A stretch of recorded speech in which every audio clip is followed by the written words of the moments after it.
Stop putting all your trust in yourself. We are God's creation, not the other way around. Welcome to One Verse at a Time, a show where we slow down and zoom in on one scripture or a group of related verses so we can better understand the meaning and context. Today we're breaking down one of the most well-known passages in scripture, Proverbs 3, 5, and 6. I was hesitant to talk about this verse because of how popular it is, but then I realized a verse can be popular and still not fully understood. The theme of today's episode is Trust God, no questions asked. Proverbs 3, 5, and 6 says, "Trust in the Lord with all your heart, and do not lean on your own understanding.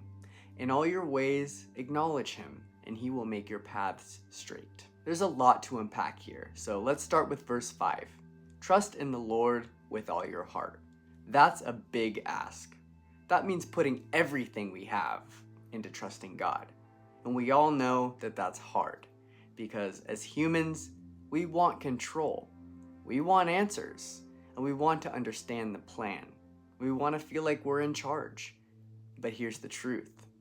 We don't get to operate in God's territory. We're not the ones in control. We do get to partner with him, and that's biblical. But that partnership starts with trust, and trust is a choice. If we're going to trust God with all of our hearts, we first have to acknowledge who he is: sovereign, all-knowing, all-powerful, and that there is no one higher than him. And when I really think about that, it brings me peace, because even when I don't understand what's happening, I can trust in the one who does. And trust isn't a one-time decision.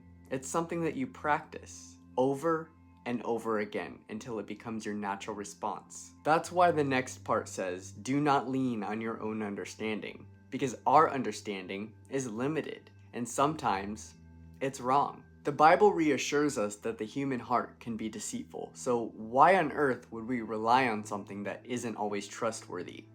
God's ways are higher than our ways. So instead of us trying to figure everything out, we trust and we wait, because God reveals what we need to know in his timing, and his timing is always perfect. Now in verse 6 it says, "In all your ways acknowledge him." That means bring God into everything, not just the big decisions, but everything. And sometimes it can be as simple as saying this: God, I don't understand, but I love you and I trust you. You know me and you want what's best for me.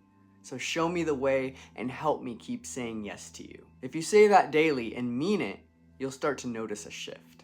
Trust becomes easier, not because life gets simpler, but because your foundation gets stronger. God always wants what's best for us. And when we're willing, when we're available, and when we're surrendered, he will guide us, step by step. That is all I have for you today. What are some areas in your life where you need to trust God more? Let me know in the comments. And let's continue growing spiritually together, one verse at a time.